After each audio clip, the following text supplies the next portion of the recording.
High, good morning and welcome back to my channel. So guys, नाई नाई is done आणि चला पटकन रेडी होते आणि नवऱ्याला त्याच्या जागेवरती ठेवून पुढची तयारी करून घेऊया. कारण आज आहे दीपामावस्या, तर त्याचीच पूजा करायची आहे. चला करूया. आजच्या दिवशी घरातल्या सगळ्या दिव्यांची छान अशी पूजा केली जाते आणि ही तयारी आईंनी आदल्या दिवशीच करून ठेवली होती. सगळे दिवे घासून पुसून अगदी चकचकीत केले होते. सो मी पण लगेच पूजा करायला घेतली. त्याआधी मग गणपती म्हणून सुपारीची पूजा केली आणि बाकीची सगळी पूजा आपण जशी नेहमी करतो तशीच करून घेतली. आधी गणपतीची पूजा करून घेतली.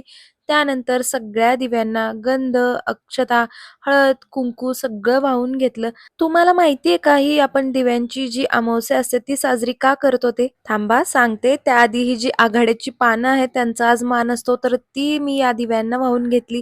त्यानंतर फुलं आणि तुळशीची पानं देखील वाहून घेतली. कोणत्याही पूजेमध्ये अशी भरपूर फुलं घातली ना एकदम छान प्रसन्न वाटतं, बरोबर की नाही? हां, तर सांगत हे होते, तर ही पूजा आपण का करतो?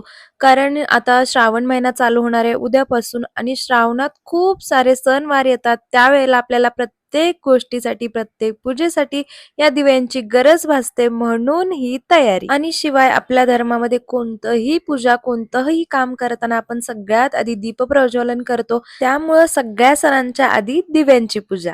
चला बोलता बोलता पूजा देखील करून झालेली आहे. तुम्ही कशी पूजा करता मला कमेंट करून नक्की सांगा.